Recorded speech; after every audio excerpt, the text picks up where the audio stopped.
1, 2, 3, 4, 5, 6, 7. Tu les écris tous les jours. On les appelle les chiffres arabes. Mais voilà le problème. Ils ne viennent pas du monde arabe. Ce nom que tout le monde répète sans réfléchir cache une histoire bien plus ancienne et bien plus vaste. En réalité, ces symboles sont le fruit d'un long voyage, d'un héritage venu d'Inde, transformé par les Arabes puis adapté en Europe. Alors, pourquoi continue-t-on à les appeler Arabes? Pourquoi cette version simplifiée de l'histoire est-elle devenue la norme? Aujourd'hui, on remet les pendules à l'heure. Bienvenue dans cette nouvelle chronique de Sciences et Culture TV.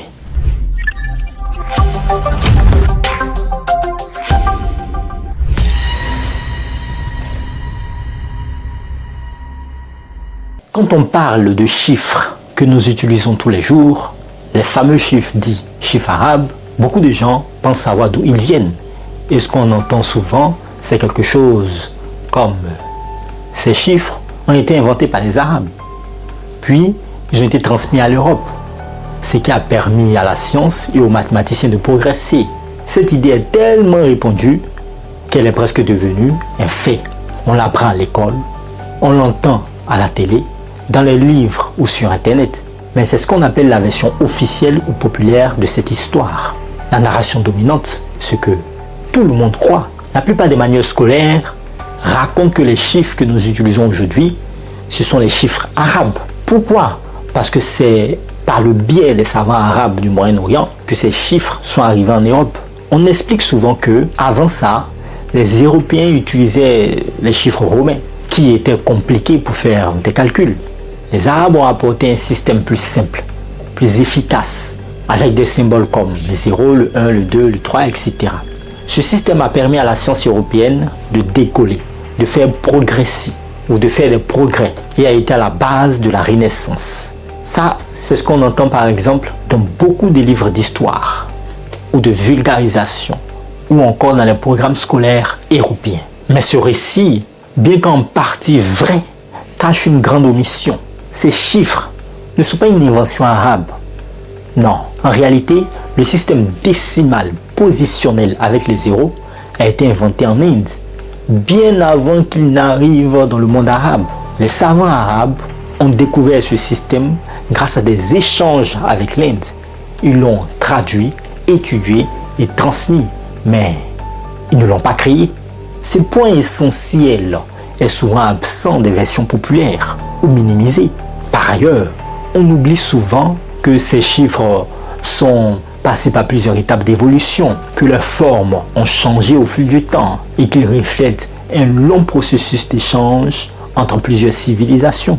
Dans une version simplifiée, on trouve beaucoup de phrases toutes faites que l'on répète sans vraiment les interroger.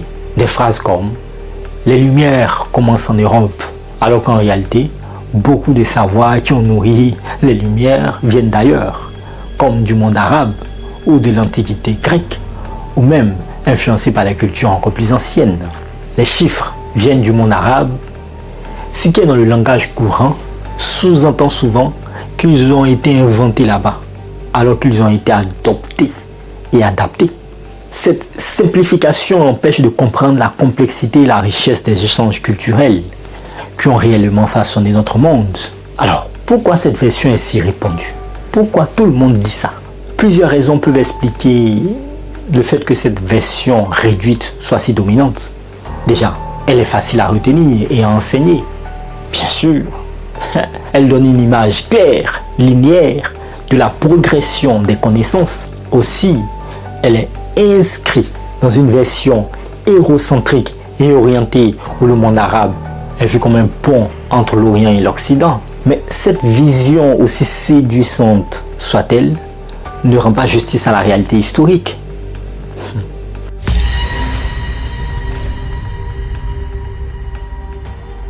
Si la version populaire nous dit que les chiffres arabes sont nés dans un monde arabe, la réalité est bien plus complexe et bien plus fascinante. En creusant un peu, on découvre une histoire pleine d'oubli, de personnes effacées, de découvertes ignorées et même d'erreurs d'attribution qui ont brouillé la mémoire collective. Les découvertes ignorées par exemple, le système numérique positionnel avec le zéro a été inventé en Inde entre le 5e et le 7e siècle de notre ère. Aryabhata, 776-750, est souvent cité comme l'un des premiers mathématiciens indiens à utiliser un système décimal avancé. Mais c'est le fameux Brahmagupta, un autre mathématicien indien, qui a formalisé le concept du zéro comme un nombre à part entière, avec ses règles de calcul, un vrai tournant dans l'histoire des mathématiques.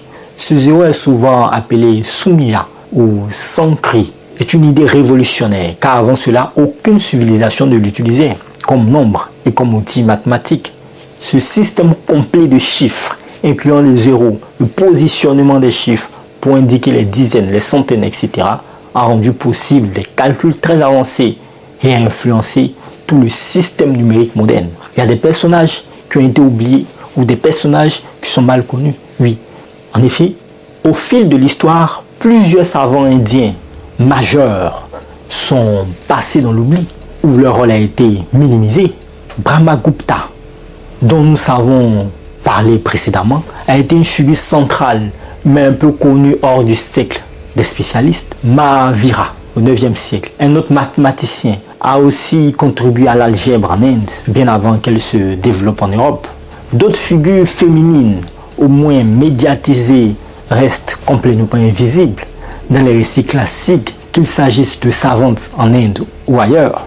Dans le monde arabe, des savants comme Al-Khawarizmi, vers 780 à 850, sont célébrés, mais leur travail reposait souvent sur des traditions ou des adaptations des textes indiens, parfois sans mentionner clairement les sources originelles.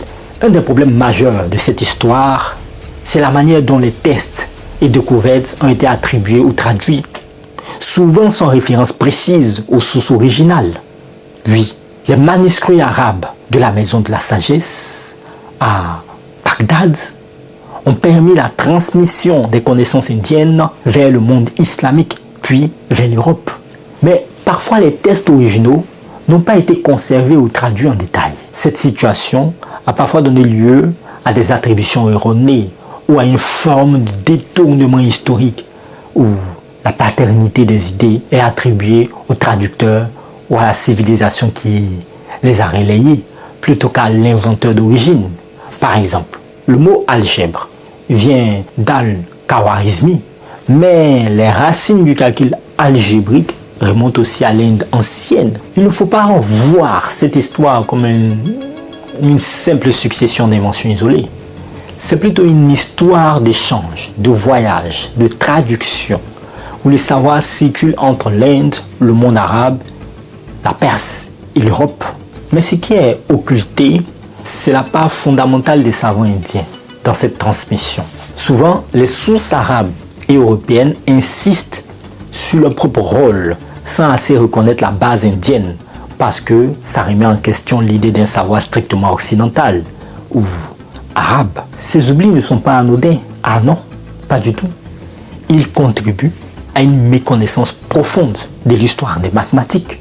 Oui, ils alimentent des visions biaisées où certaines cultures sont valorisées et d'autres niées, tout simplement, où ils empêchent d'apprécier la vraie richesse du patrimoine scientifique mondial qui est toujours une construction collective.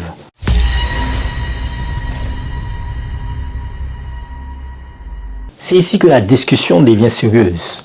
On met carte sur table, on sort les preuves solides, les documents historiques et on montre clairement d'où viennent vraiment les chiffres que nous appelons arabes. Plusieurs manuscrits anciens attestent clairement de l'origine indienne du chiffre et du concept du zéro. Le Bakshali manuscrit, découvert en Inde, est l'un des plus anciens tests mathématiques utilisant le zéro, daté d'environ 3e ou 7e siècle. Ce manuscrit utilise des points comme symbole pour zéro dans un système décimal positionnel, ce qui est une preuve physique très ancienne. Les écrits du Kamabhupta, notamment son ouvrage Brahmafutta Siddhanta du 7e siècle, expliquent les règles du zéro comme nombre et comment l'utiliser dans les opérations mathématiques, ce qui est unique à cette époque. Ces documents montrent que le zéro était déjà un concept mathématique clairement défini et utilisé en Inde, bien avant qu'il n'apparaisse dans le monde arabe. Au 8e et au 9e siècle, des savants arabes notamment la célèbre Maison de la Sagesse à Bagdad, ont traduit de nombreux textes scientifiques, y compris des ouvrages mathématiques indiens. L'un des savants les plus connus est Al-Khawarizmi, qui a écrit vers 825 un traité intitulé Kitab al-Jams wal Tafriq bil Hazeb al-Hindi, le livre de la tradition de la soustraction selon le calcul indien. Ce texte explique clairement que les chiffres utilisés proviennent du système indien. Al-Khawarizmi cite explicitement ces sources indiennes, mais dans les traditions latines ultérieures, ces mentions sont souvent supprimées ou oubliées, ce qui contribue à l'effacement de l'origine indienne. En Europe, la diffusion de ces chiffres est liée à des traductions latines, des textes arabes, notamment grâce à des savants comme Fibonacci au XIIIe siècle. Dans son livre Liber Abbasi en 1202, Fibonacci introduit ces chiffres et le système décimal à l'Europe occidentale, en précisant qu'il s'agit d'un système utilisé par les Arabes, mais il reconnaît leur origine indienne. Pourtant, au fil du temps, dans les récits populaires, cette précision s'est perdue et on a simplement retenu le terme chiffre arabe. Les chercheurs en histoire des sciences et mathématiques ont depuis longtemps documenté cette transmission. Oui, tout à fait. Kim Plofker, spécialiste des mathématiques indiennes, souligne que le système positionnel décimal est une invention clairement indienne et que leur rôle, ou le rôle arabe, fut celui de la transmission et non de la création. Georges Ifra, dans son encyclopédie Histoire universelle des chiffres, retrace précisément le parcours du système numérique de l'Inde vers l'Occident, en insistant sur l'importance du zéro indien. David King, historien des sciences, montre dans des travaux que les textes arabes reconnaissent l'origine indienne des chiffres, même si cette vérité a été perdue dans les traductions ultérieures. Ce n'est pas tout. Il y a aussi des citations d'experts et d'historiens. Oui, Kim Plofker, encore lui, disait, je cite, « Le système de numérotation positionnelle est sans aucun doute une invention indienne et il est important de reconnaître que la transmission à travers le monde arabe n'en fait pas les inventeurs. » Fin de citation. Il y a David King aussi qui disait, je cite, « Les savants arabes ont joué un rôle crucial en diffusant ces chiffres et en développant des mathématiques avancées, mais ils ont toujours reconnu l'origine indienne du système. » Fin de citation. Georges Ifra disait, « La découverte du zéro comme concept mathématique a radicalement transformé les mathématiques et ce mérite revient aux savants indiens. » Fin de citation. Il y a aussi des preuves matérielles et archéologiques. Oui, la découverte du Bakhchali manuscrit a été un tournant important. Daté récemment par la technique du carbone 14, il montre que le zéro et le système décimal étaient utilisés en Inde bien avant leur arrivée dans le monde arabe.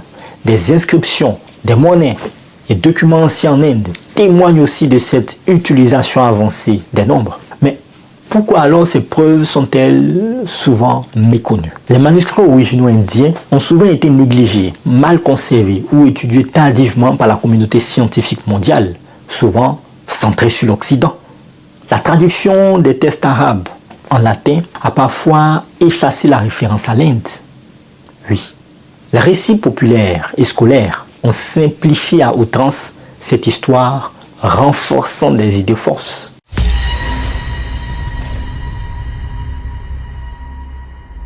Pour comprendre pourquoi cette histoire a été oubliée, niée ou déformée, il faut plonger dans le mécanisme profond de l'histoire, des rapports de pouvoir, des biais culturels ou des conflits idéologiques qui façonnent nos récits collectifs.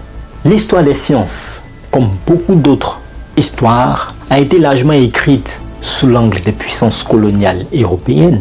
Pendant plusieurs siècles, la colonisation a imposé une vision du monde hérocentrique qui valorise les savoirs occidentaux et minimise ou efface ceux des autres cultures. Cette vision a eu pour effet d'effacer les contributions des civilisations non occidentales, qu'il s'agisse des sciences indiennes, arabes, africaines ou autres. Dans ce contexte, les savoirs indiens ont été relégués au second plan, perçus comme exotiques ou primitifs, alors qu'ils sont à l'origine d'inventions majeures, comme le zéro ou le système décimal. L'histoire des chiffres a ainsi été racontée comme une progression partant de l'Occident avec les chiffres romains vers un savoir importé d'Orient, mais en occultant la source indienne véritable. Le racisme scientifique a aussi joué un rôle crucial dans cet effacement, bien sûr, parce que les préjugés sur les peuples non européens ont conduit à sous-estimer leur capacité d'innovation et de création scientifique. Les savants indiens et d'autres non-occidentaux ont été systématiquement marginalisés dans les récits historiques officiels. Ce racisme a souvent justifié le statu quo colonial en dévalorisant les cultures des peuples dominés. Le patriarcat, parlons-en, qui a largement dominé la société mondiale pendant des siècles, a également contribué à effacer les figures majeures de l'histoire des sciences. Dans de nombreuses civilisations, les femmes savantes, comme Lise Meitner, mathématiciennes, philosophes ou inventrices, ont vu le travail attribué à des hommes ou simplement ignoré. Cela réduit la richesse et la diversité de la mémoire scientifique et alimente une image biaisée, essentiellement masculine et occidentale, par exemple. Peu de noms féminins apparaissent dans les récits classiques sur les chiffres, alors que les femmes dans différentes cultures ont contribué à la transmission des savoirs, bien entendu. Le nationalisme, apparu fortement au 19e et 20e siècle, a aussi joué un rôle dans la construction des récits historiques. Chaque nation a eu tendance à valoriser ses propres héros et inventions pour construire une identité forte. Dans ce contexte, les chiffres dits arabes ont été présentés comme une fierté du monde arabe, mais souvent en occultant l'origine indienne. De même, l'Europe a parfois minimisé la contribution du monde arabe, préférant mettre en avant ses propres découvertes pour nourrir un récit de progrès linéaire.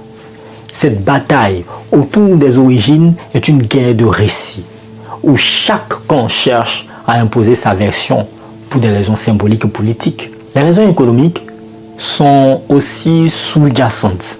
L'appropriation des savoirs peut servir à justifier la domination politique ou économique. En valorisant ses propres innovations, un pays ou une civilisation renforce sa légitimité, son prestige et son pouvoir d'influence. La diffusion des chiffres indiens par le monde arabe, puis en Europe, s'inscrit dans un contexte de commerce, d'échanges intellectuels, mais aussi de rivalité et de lutte pour le contrôle des savoirs. Au final, l'effacement de la véritable origine des chiffres est un exemple frappant de la guerre des symboles, la lutte pour le contrôle des représentations et des récits officiels, qui est reconnu comme un inventeur d'un savoir, d'une technique ou d'une idée, reflète souvent des enjeux de pouvoir plus larges. Cette bataille se joue encore aujourd'hui, dans les manuels scolaires, dans les musées, les discours politiques.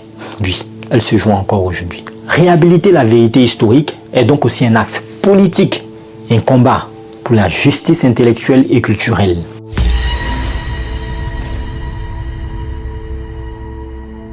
L'effacement de l'origine réelle des chiffres dits arabes n'est pas qu'un simple oubli historique.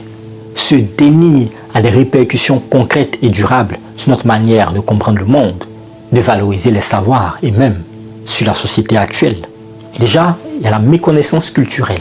Quand on efface ou déforme des pans entiers de l'histoire des sciences, on construit une mémoire collective incomplète. Des sociétés modernes, notamment en Occident, ont tendance à se représenter leur héritage scientifique comme purement européen, voire exclusivement blanc et masculin.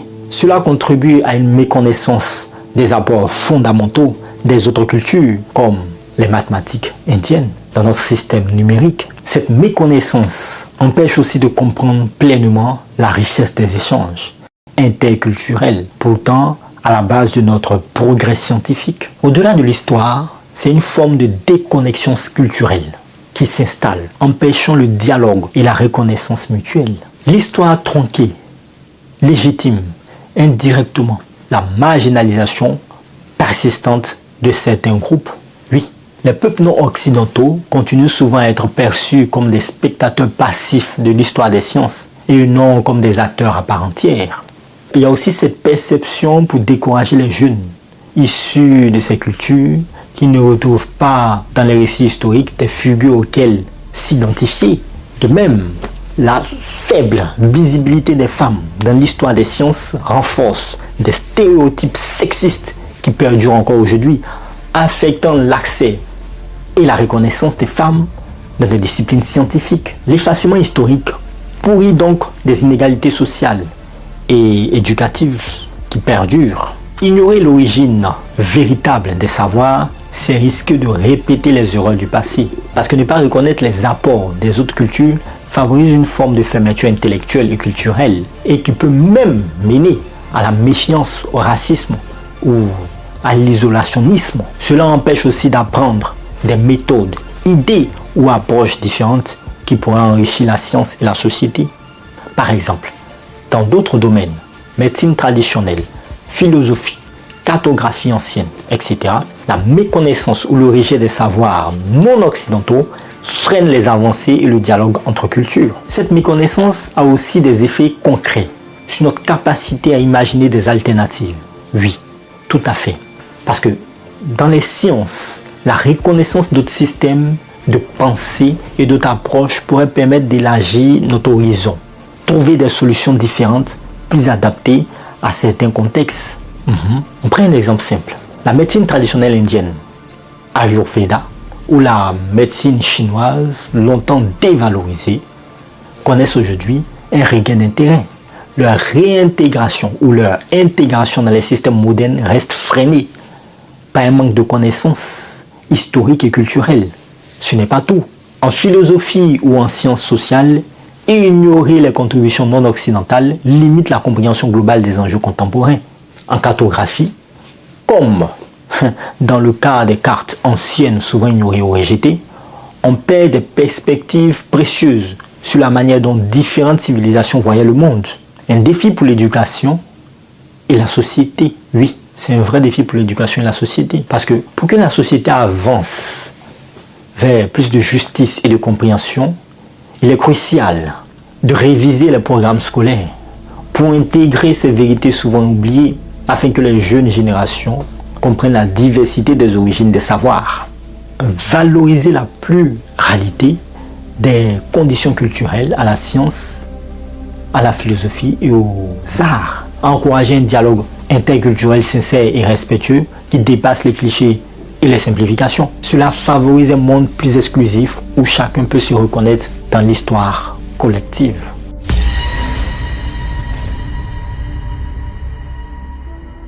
Après avoir mis au jour les vérités cachées et compris les mécanismes d'effacement, il est temps d'agir, de rendre justice intellectuelle, de redonner la parole et la reconnaissance aux vrais acteurs et de valoriser ces savoirs oubliés qui peuvent encore nous inspirer et enrichir notre présent. Oui, il faut redonner le crédit aux bonnes personnes parce que le premier geste essentiel est de reconnaître et nommer clairement les inventeurs et inventrices véritables. Il faut remettre à leur place les mathématiciens indiens comme Brahmagupta et Aryabhata qui ont inventé le zéro et le système décimal positionnel. Cela signifie aussi valoriser les traducteurs et savants arabes comme Al-Khwarizmi, non pas comme un créateur initiaux ou des créateurs initiaux, mais comme des passeurs indispensables qui ont permis la transmission et l'enrichissement du savoir. Il faut aussi rétablir l'origine indienne. Parce que rétablir l'origine indienne, c'est aussi corriger une injustice historique qui invisibilise une civilisation majeure. Au-delà des noms, il est crucial de réhabiliter la complexité et la richesse des savoirs anciens, souvent réduits à des clichés.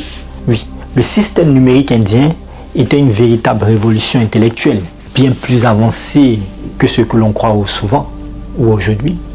Ce système ne se limite pas au zéro, mais inclut une compréhension profonde des nombres, des opérations et des algorithmes qui ont influencé les mathématiques modernes. Cette réhabilitation s'étend aussi à d'autres domaines, comme la médecine traditionnelle indienne, la philosophie et les sciences médiévales dans le monde arabe.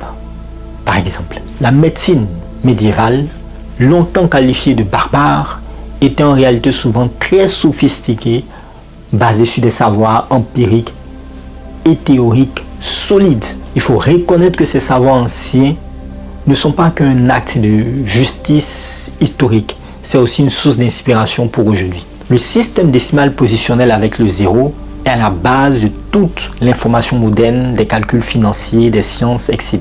Comprendre son origine indienne peut encourager la valorisation des traditions mathématiques non occidentales dans l'éducation pour une approche plus inclusive et globale. Les savoirs anciens, qu'ils soient mathématiques, médicaux ou philosophiques, peuvent offrir des perspectives différentes face aux défis actuels, notamment en matière de développement durable, de médecine alternative ou de philosophie intellectuelle. Par exemple, intégrer la médecine traditionnelle dans les systèmes de santé modernes peut ouvrir la voie à des soins plus holistiques et adaptés à diverses populations. Cette réhabilitation s'inscrit dans un mouvement plus large. Remettre en question les récits dominants, reconnaître les apports des civilisations dites périphériques, valoriser la diversité culturelle comme une richesse, non comme un obstacle, promouvoir des sciences et des idées qui soient plurielles, ouvertes et respectueuses des contextes historiques et culturels. Pour que cette justice intellectuelle porte des fruits, il faut aussi réformer les programmes scolaires pour intégrer ces vérités, afin que les jeunes générations aient une vision complète et juste de l'histoire des savoirs, encourager la recherche et la diffusion d'études sur ces sujets souvent négligés, sensibiliser le grand public à cette histoire pour lutter contre les préjugés et les stéréotypes.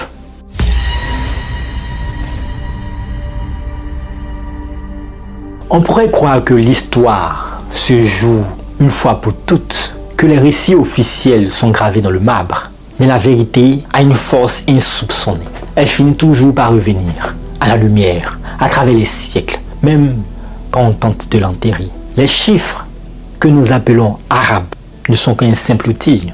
Ils sont les témoignages vivants d'un voyage incroyable, d'une rencontre entre des civilisations d'un savoir ancestral venu d'Inde, transmis par le monde arabe, adopté par l'Europe et aujourd'hui universel. Effacer cette origine, c'est nier l'interconnexion humaine, c'est nier la richesse du partage et du dialogue entre cultures. Mais la science, le savoir, la vérité, ces forces-là se vengent, elles s'imposent, elles s'échappent des livres fermés, elles résonnent dans chaque calcul, dans chaque découverte. Alors, la prochaine fois que tu écrirais un chiffre, souviens-toi, derrière ce simple trait se cache une histoire d'injustice, de transmission, de résistance et surtout d'espoir. Les savoirs ne meurent jamais vraiment, ils contre-attaquent. Merci de nous avoir suivis. J'espère que vous serez connectés pour le prochain épisode. Prenez soin de vous. N'arrêtez jamais d'apprendre. C'est ce que vous fait grandir. Au revoir.